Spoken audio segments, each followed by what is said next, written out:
Right then, it's a quick walk around video. This is for a really fabulous Honda CR-V. This is a 2.2 SR diesel. It's covered just 64,000 miles from new. Just had one owner and a full Honda service history. Right up the service was literally just done. I think it had 11 Honda services, but I stand corrected. But it's a really exceptional car. These always look good in white, always have done with the privacy glass. Front of the car, nice and clean. Lights and lenses are clear and intact. There's a cracks with condensation there. Bonnet, very, very clean indeed. Can't see any obvious stone chips. Sorry, the wind's picked up, so hopefully you can hear me okay. Near side, really smooth in the panel work. Lovely crisp look about this car. Near side front alloys, really nice. Panel work, exceptionally clean. So rear alloy, again, fabulous condition. Around the back, no scuffs, no marks. It's just been cherished, you can just tell it. It's just one of those cars. Offside, driver's side, again, looking in the mirror down there. Offside rear alloy, fabulous condition. Aluminium panel work. It's lovely. As I always say, you know, if you get a microscope out, you're going to find something. It's an 11-year-old car, but in all honesty, it's one of the best you're going to see. Let's come into the boot area. Absolutely cavernous boots on the CR-Vs.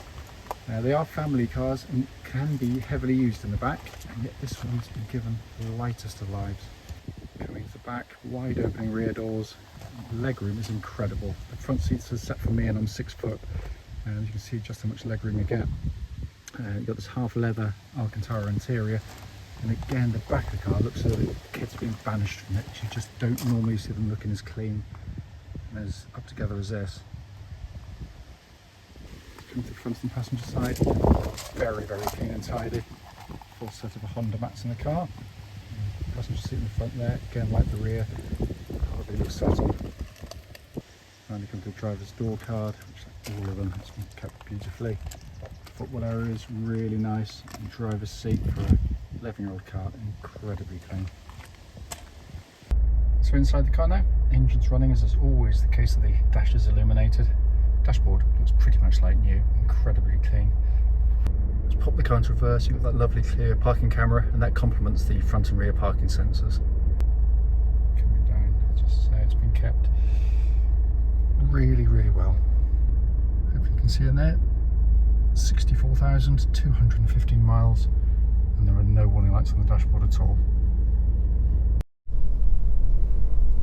Right then, this is a quick road test video, and this is for a Honda CR-V. It's a 2.2 SR diesel, registered NU63SYH.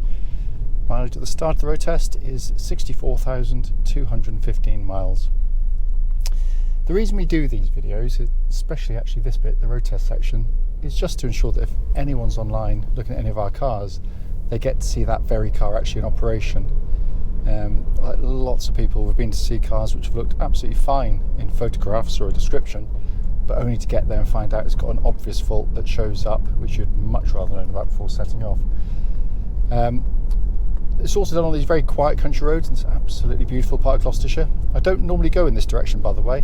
The reason I am is because the sun's low, and if I go the other way it'll be glaring on the video, so anyway, it doesn't make any difference.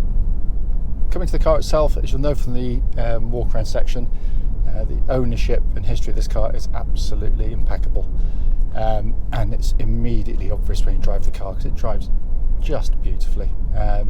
Get in the car, twist the key, engine starts instantly and settles to a smooth, even idle. There are no warning lights on the dashboard at all relating to the engine or any other part of the car for that matter, and temperature gauge running at a third, which is exactly where it's meant to be on any Honda car. This is one of the best diesel engines you'll ever sit behind, because it just doesn't feel like a diesel in so many ways. It's got all the trademark qualities of Honda, so they're incredibly tough and reliable with good regular maintenance, and it's certainly had it up to this point. Timing chain, so there's no cam belts to worry about in the car at all. But more than that, it's just the way it performs. You know it's a diesel, first and second gear. Even Honda can't engineer out entirely the fact that it's a diesel. But on the move, you put your foot down, it's so quiet and smooth. That's the thing, how smooth this engine is on the move. It's an incredible unit. They've got internal balancer shafts. It's that detail that I love from Honda. But a fabulous engine, really, really is. Engine then feeds through into the clutch and gearbox. Clutch in the car, biting exactly where it should, nice and smooth in operation. Gear change, another classic Honda gearbox, just brilliantly done.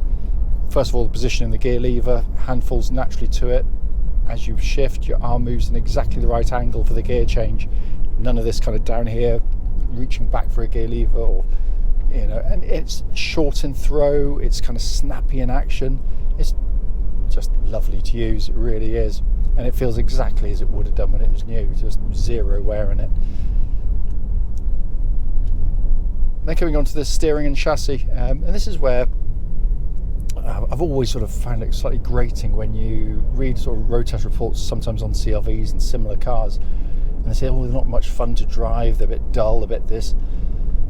I think this is as brilliant in terms of engineering, in terms of the chassis and the steering, as the S2000 is, but for entirely different reasons.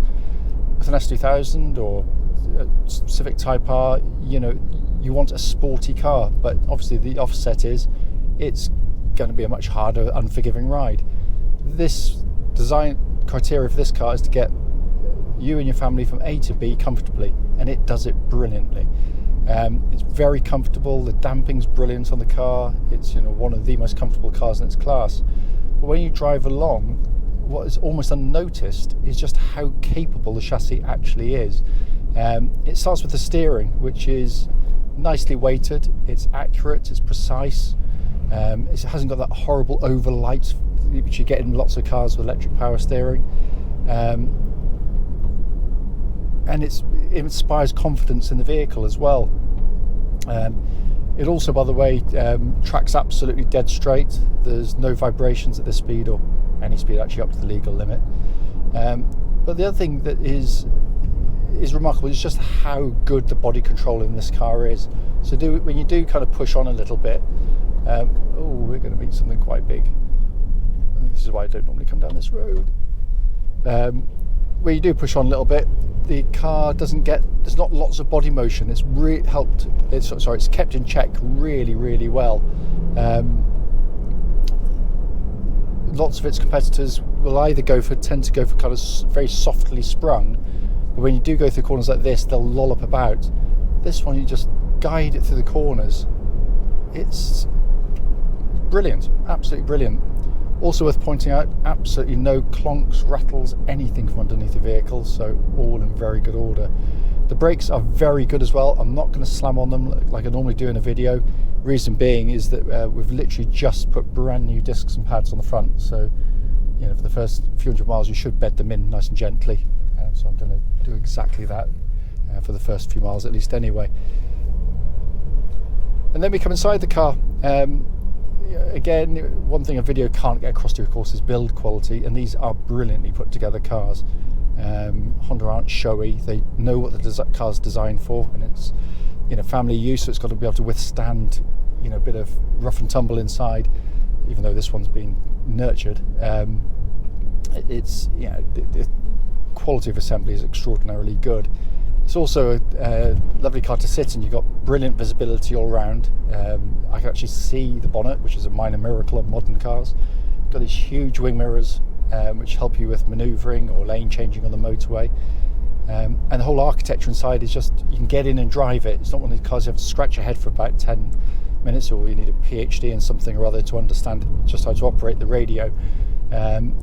This just literally just jump in and drive it. As I said, you've got a nice big simple easy to use radio there with DAB and hands-free telephone. Down below that, dual zone climate control system, so you can have different temperatures side to side if you really want to, and that pumps out lovely cold air, by the way. If you press any button here or twist anything, you've got a lovely high quality damped feel to all of the controls. And again, Honda do that really, really well. They're designed to withstand big mileages and lots of use and still feel the same, and they generally do. Then directly in front of me, dashboard, simple white on black graphics, as it should be. It's just simple, really basic by modern standards, but all the better for it because it's just not a distraction. And then finally got this leather bound steering wheel, which feels great. I mean, it's in beautiful condition in here. Finally, this is a four-wheel drive version of the CR-V.